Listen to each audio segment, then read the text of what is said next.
பெருமதிப்பிற்கும் மரியாதைக்கும் உரிய திருமதி அல்லி இங்கர்சால் அவர்களே, எனது இனிய நண்பர் முனைவர் செல்வராஜன் அவர்களே, எனது இன்னொரு இனிய நண்பர் முனைவர் வெங்கட் பிரபு அவர்களே, இங்கு மேடையில் உள்ள ஆசிரியர் பெருமக்களே, இங்கு திரளாக வந்திருக்கின்ற பெற்றோர்களே, எனது அருமை மாணவ மாணவிகளே, உங்கள் அனைவருக்கும் எனது மாலை வணக்கம். இந்த நேரத்திலே ஒரு முக்கியமான நபரை பற்றி நான் சிந்திக்க கடமைப்பட்டிருக்கிறேன். அவரது பெயர் திருவாளர் இங்கர்சால். ஒரு விஷனரி பர்சன் என்று சொல்வார்களே, அப்படி ஒரு தீர்க்கதரிசி. சென்னையிலே ஒரு நல்ல வேலை கிடைத்த போதும் அங்கு சென்னையிலே தங்கிவிடாமல் அந்த வேலையெல்லாம் உதறிவிட்டு வந்து இப்படி ஒரு கல்வி நிறுவனங்களை நிறைய அளவிலே ஆரம்பித்து இத்தனை மாணவர்களுக்கு கல்வியை வழங்கும் ஒரு இனிய ஒரு நல்ல அறப்பணியை செய்ததற்காக இந்த நேரத்தில் உங்கள் அனைவர் சார்பிலும் அவரை நான் நினைத்துக் கொள்கிறேன். மற்றபடி இங்கே அமர்ந்திருக்கின்ற நிறைய மாணவர்களை அவர்களுடைய கவுன் மற்றும் தொப்பியை தாண்டி சிலரது முகங்கள் எனக்கு தெரிகிறது. உங்களை எல்லாம் பார்க்கும்பொழுது எனக்கு மிக்க மகிழ்ச்சியாக இருக்கிறது. எனது மனம் கிட்டத்தட்ட 5-6 வருடங்கள் பின்னோக்கி போகிறது. உங்களை எல்லாம் பார்ப்பதிலே எனக்கு மிக்க மகிழ்ச்சி. உங்களுக்கெல்லாம் இந்த பட்டத்தை வழங்குவதிலே எனக்கு இன்னும் கூடுதல் மகிழ்ச்சி. இந்த நாலந்தா கல்லூரி 2016 ஆரம்பித்து சற்றேறக்குறைய 9 ஆண்டுகளாக இருக்கிறது. 60 மாணவர்கள் என்ற நிலையில் ஆரம்பித்து இன்று 100 மாணவர்கள் என்ற நிலைக்கு இந்த கல்லூரி வளர்ந்திருக்கிறது. இந்த கல்லூரியிலிருந்து நிறைய மாணவர்கள் படித்துவிட்டு சென்று நிறைய நல்ல நிலையிலே இருப்பதை நான் கேட்டு மகிழ்ச்சி அடைகிறேன். உண்மையிலே தமிழ்நாடு வேளாண்மை பல்கலைக்கழகம் தன்னிடம் உள்ள 18 உறுப்பு கல்லூரிகள் இல்லாமல் 28 இணைப்பு கல்லூரிகள் மூலமாக இந்த வேளாண் கல்வியை தமிழகத்து மாணவர்களுக்கு மிக அதிக அளவிலே வழங்கி வந்து கொண்டிருக்கிறது. இப்படி 28 இணைப்பு கல்லூரிகள் இருக்கும் பட்சத்திலே தான் எங்களால் இவ்வளவு மாணவர்களுக்கு இந்த வேளாண் கல்வி தர முடிகிறது. எவ்வளவு பிரைவேட் காலேஜஸ் வந்த போதிலும் கூட இந்த தமிழ்நாடு வேளாண்மை பல்கலைக்கழகத்தின் உறுப்பு மற்றும் இணைப்பு கல்லூரிகளை வைத்தே நாங்கள் ஒரு சிறப்பான தரமான கல்வியை இந்த தமிழக மாணவர்களுக்கு வழங்கி கொண்டிருக்கிறோம். உண்மையிலே எனக்கு மிக மகிழ்ச்சியாக இருக்கிறது. உங்களை எல்லாம் இந்த ஒரு பட்டமளிக்கும் இந்த ஒரு நாளிலே சந்திப்பதிலே மிக்க மகிழ்ச்சி. நீங்கள் எல்லாம் இந்த பட்டத்தை பெற்று நாளை இந்த உண்மையான இந்த உலகத்துக்கு செல்ல இருக்கிறீர்கள். ஆக இதுவரை ஒரு மாணவனாக இருந்த நீங்கள் இப்பொழுது உண்மையிலேயே இந்த உண்மையான ஒரு உலகத்தை காண்பதற்காக வெளியே செல்ல இருக்கிறீர்கள். உங்களுக்கு நான் சில கருத்துக்களை சொல்ல ஆசைப்படுகிறேன். இந்த உலகம் பறந்து விரிந்தது. ஏகப்பட்ட வாய்ப்புகள் இங்கே கொட்டி கிடக்கின்றன. ஆனால் அதை எதை எடுப்பது எதை விடுப்பது என்பது உங்களுடைய கையிலே இருக்கிறது. வாய்ப்புகள் என்பது உங்களுக்கு தானாக வந்து சேர்வதில்லை. நீங்களாக தேடி அதை எடுத்துக்கொள்ள வேண்டும். வாய்ப்புகள் வழங்கப்படுவதில்லை, எடுத்துக்கொள்ளப்படுவது. ஆனால் வாய்ப்புகளை எவ்வாறு நீங்கள் பயன்படுத்துகிறீர்கள் என்பதை தான் உனக்கு பக்கத்தில் இருப்பவனுக்கும் உள்ள வித்தியாசம் இருக்கிறது. இதற்கு நிறைய நீங்கள் கேள்விப்பட்டிருக்கலாம். 1960களிலே அமெரிக்காவுக்கும் ரஷ்யாவுக்கும் மிகப்பெரிய போட்டி. விண்வெளி ஆராய்ச்சியிலே அவர்களெல்லாம் மிக சிறந்து விளங்கி கொண்டிருந்தார்கள். யார் மிகவும் நல்ல ஒரு ஆராய்ச்சியை விண்வெளியை செய்யப்போகிறோம் என்ற ஒரு போட்டி அவர்களுக்கிடையே இருந்தது. அது மட்டுமல்லாமல் அவர்களுக்கெல்லாம் ஒரு கனவு திட்டமாக இருந்தது, நிலவிலே யார் கால் எடுத்து வைப்பது. முதலாக ஒரு மனிதன் நிலவுக்கு செல்ல முடியுமா என்பது ஒரு கனவாக இருந்து அதை ஒரு திட்டமாக மாற்றினார்கள். அப்படி ஒரு திட்டமாக மாற்றி அமெரிக்காவும் சோவியத் ரஷ்யாவும் செயல்பட்டு கொண்டு வந்தது. அப்பொழுது அமெரிக்கா நாசாவின் மூலமாக அது எடுத்த அந்த ஒரு திட்டம்தான் அப்பல்லோ விண்கலம். அந்த அப்பல்லோ விண்கலத்திலே மனிதர்களை ஏற்றி அங்கே நிலவில் சென்று இறக்கலாம் என்ற ஒரு முடிவுக்கு வந்து அவர்கள் 2 நபர்களை தேர்வு செய்து அதை அந்த அப்பல்லோ விண்கலத்திலே அமர வைத்து நிலவுக்கு அனுப்பினார்கள். அப்பல்லோ விண்கலம் மிக துல்லியமாக நிலவுக்கு சென்றது. அது இறங்கும் நேரம் வந்தது. அப்பல்லோ விண்கலம் நிலவிலே இறங்கிவிட்டது. அப்பொழுது பூமியிலிருந்து நிலவுக்கு இங்கிருந்து கட்டளைகள் பிறப்பித்துக் கொண்டே இருக்கிறார்கள், பேஸ் ஸ்டேஷனிலிருந்து மேலே. அப்பொழுது அவர்கள் 2 பேர் அங்கே இருந்தார்கள். ஒருவர் ஆல்ட்ரின், இன்னொருவர் Armstrong. Aldrin pilot, Armstrong co pilot. முதலில் பைலட்டுக்கு கமாண்ட் செல்கிறது, அப்பல்லோ விண்கலம் நிலவில் இறங்கிவிட்டது, நீங்கள் இப்பொழுது நிலவில் இறங்கலாம் என்று ஒரு கமாண்ட் செல்கிறது. ஆல்ரின் ஒரு சில நொடிகள் தாமதிக்கிறார்.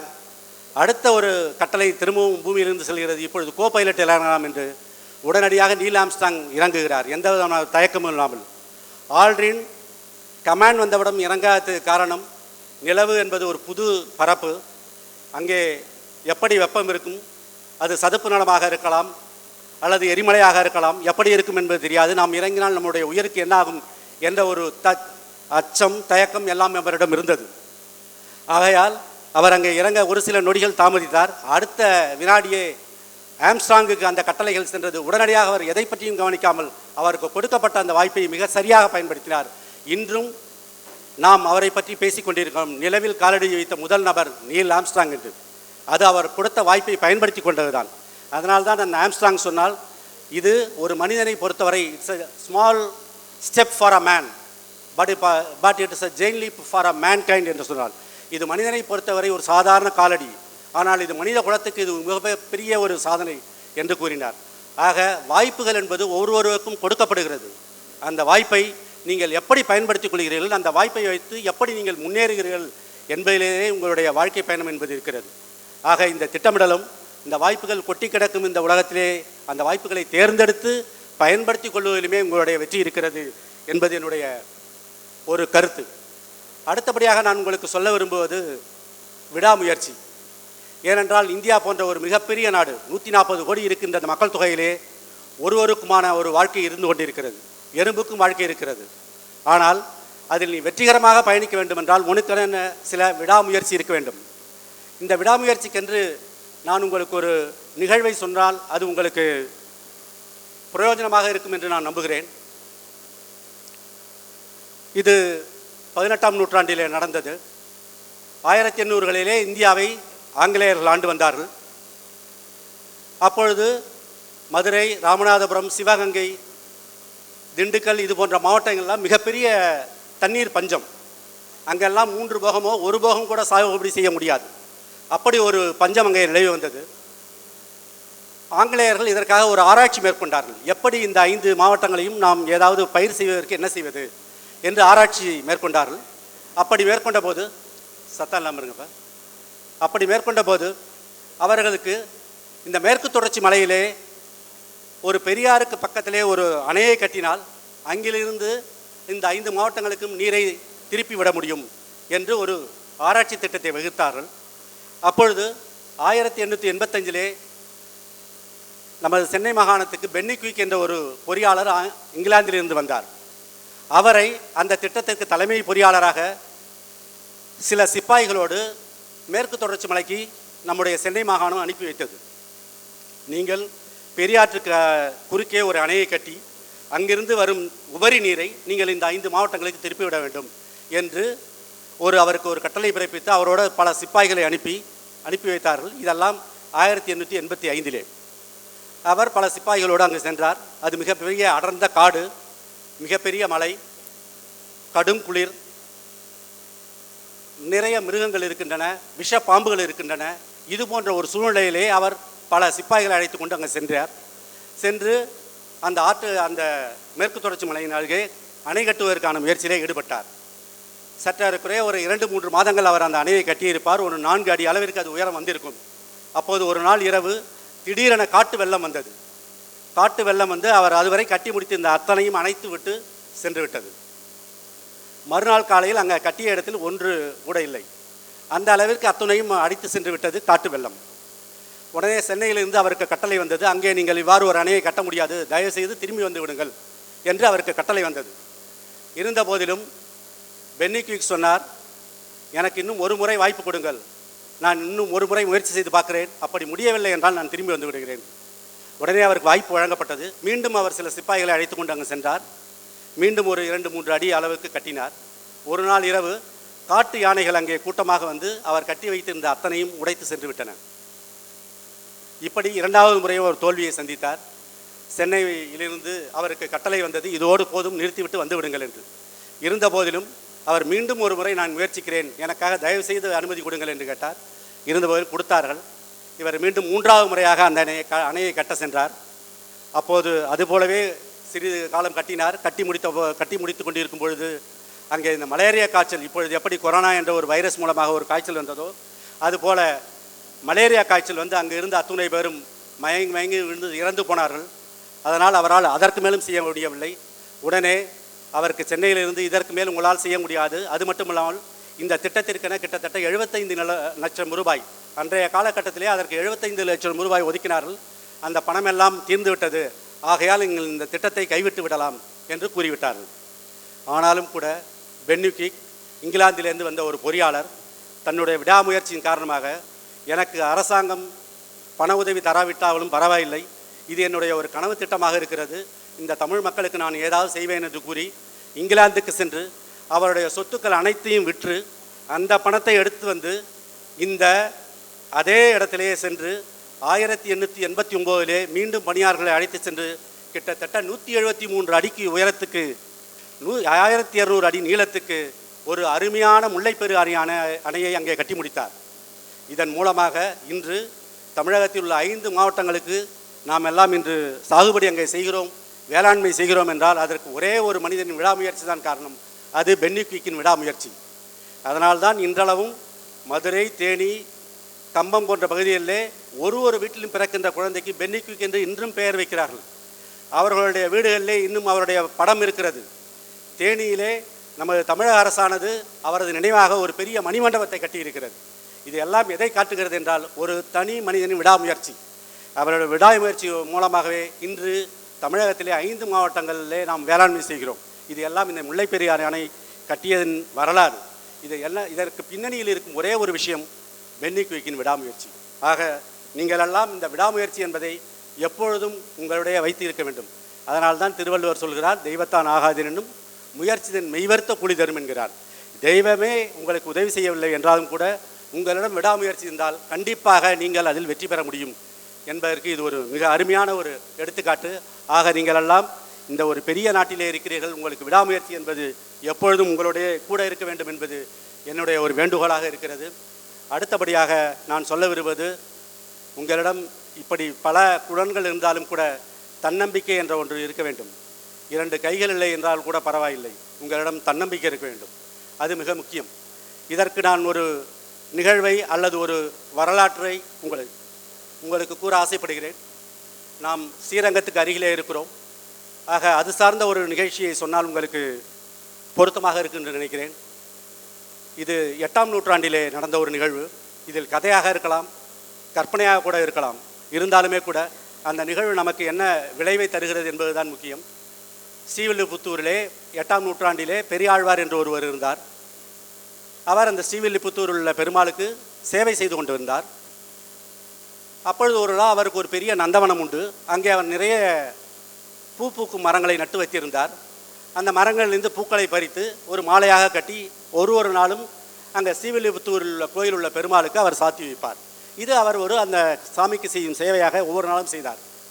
ஒரு நாள் இவ்வாறு அவர் நந்தவனம் சென்றபோது அங்கே ஒரு அழகான பெண் குழந்தை கிடைத்தது அவருக்கு. அதை எடுத்து அவர் வளர்த்து வந்தார். அதற்கு கோதை, ஒரு நந்தவனத்திலே பிறந்ததனால் பூங்கோதை என்று பெயரிட்டு வளர்த்து வந்தார். அந்த பூங்கோதை அவருக்கு மிகவும் உதவியாக இருந்தால் தினமும் அவளும் பூக்களை பறித்து சாமிக்கு பூக்களை கட்டி கொடுத்து வந்தார். அவர் இந்த பெருமாளுடைய பக்தியின் காரணமாக அவர் பூங்கோதைக்கும் அதை சொல்லி பூங்கோதையும் பெருமாள் மேல் பக்தி கொண்டார். அந்த பக்தி என்பது ஒரு காதலாக மாறியது. அவருக்கு பெருமாள் என்பது ஒரு சக மனிதனாக தோன்றியது. அது ஒரு நம்பிக்கை, ஒரு சக மனிதனாக தோன்றியது. ஆக அவருக்கு செய்யும் பணிவிடைகளை மிகவும் மகிழ்ந்து அவரே உவந்து அனைத்தையும் செய்தார். ஒரு நாளும் அவள் கோக்கும் அந்த மலர்களை அவளே ஒரு முறை சூடி பார்த்து அது சரியாக இருந்தால் அதை பெருமாளுக்கு கொடுப்பார். அந்த அளவிற்கு ஒரு பக்தி, அவளுக்கு ஒரு நம்பிக்கை இருந்தது. அவ்வாறு அவர் செய்தார். ஆனால் ஒரு முறை அவருடைய பெரியாழ்வார் அதை பார்த்து விட்டார்.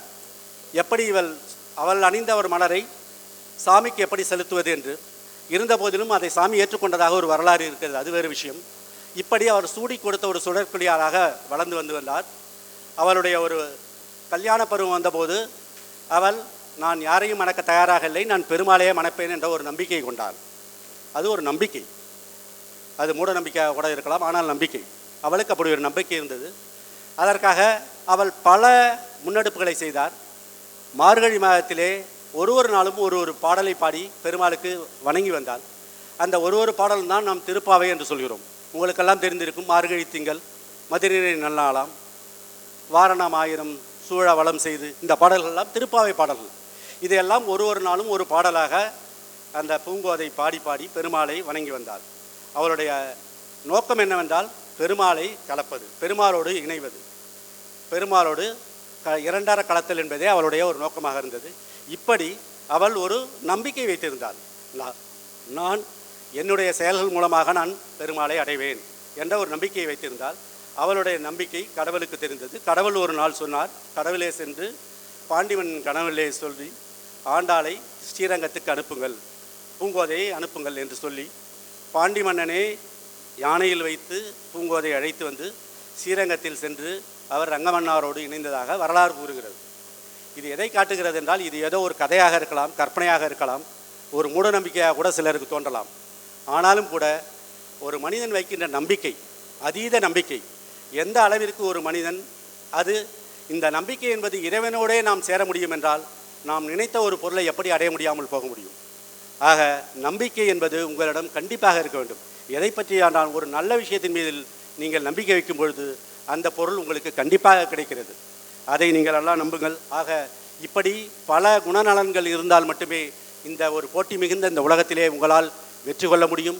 இந்த தமிழ்நாடு வேளாண்மை பல்கலைக்கழகம் இந்த இணைப்பு கல்லூரியின் மூலமாக மிக ஒரு சிறப்பான பணியை இந்த தமிழ்நாட்டுக்கு ஆற்றி வருகிறது. இங்கு உள்ள அத்துணை மாணவர்களும் மிக சிறப்பான ஒரு எதிர்காலத்தை பெற வேண்டும் என்று நான் இறைவனை வேண்டுகிறேன். இதுவரை கிட்டத்தட்ட 7 மாணவர்கள் இங்கே இருந்து அரசு பணிக்கு சென்றிருக்கிறார்கள், 3 மாணவர்கள் வங்கிகளில் வேலைக்கு சென்றிருக்கிறார்கள். அது மட்டுமல்லாமல் தனியார் துறையில் கிட்டத்தட்ட நூற்றுக்கணக்கான மாணவர்கள் இங்கே வேலையில் இணைந்திருப்பதாக எனக்கு சொல்வது மிக மகிழ்ச்சியாக இருக்கிறது. ஆக நீங்கள் அத்துணை பேரும் உங்களுக்கான திறமைகளை வளர்த்து கொண்டு அதன் மூலமாக உங்களுடைய இடத்தை இந்த உலகத்திலே பிடிக்க வேண்டும். இப்போதெல்லாம் உங்களால் விரல் நுனியில் எதையும் செய்ய முடிகிறது. ஒரு விரல் நுனியை வைத்து உங்களிடம் இருக்க சொமேட்டோவையும் ஸ்விக்கியும் வைத்துக்கொண்டு விரல் நுனியில் நீங்கள் எல்லாம் உங்களுடைய உணவுப் பொருள்களை ஆர்டர் செய்கிறீர்கள். அதே உங்களுடைய விரல் நுனியை வைத்து உங்களிடம் திறமை இருந்தால், உங்களிடம் தகுதி இருந்தால், அதே விரல் நுனியை வைத்தே நீங்கள் உங்களுடைய வேலையும் அவ்வாறு பெற முடியும். அந்த அளவிற்கு இன்று உலகம் என்பது சுருங்கிவிட்டது. அத்தனையும் உன் கை அடக்கத்தில் இருக்கிறது. ஆக உங்களை நீங்கள் வளர்த்துக்கொள்வது உங்களிடம் மட்டுமே இருக்கிறது என்று கூறி, எண்ணிய எண்ணியாங்க எய்துவர், எண்ணிய திண்ணியராக பெறின் என்று வள்ளுவர் சொல்கிறார். நீ எதை நினைக்கிறாயோ அதை நீ அடைய மட்டும் பொழுதுதான் நீ திண்ணியராக கருதப்படுவாய். நீங்கள் அத்துணை பேரும் மிக சிறந்த வாழ்க்கையை வாழ எல்லாம் வல்ல அந்த இறைவனை வேண்டி விடைபெறுகிறேன். நன்றி, வணக்கம்.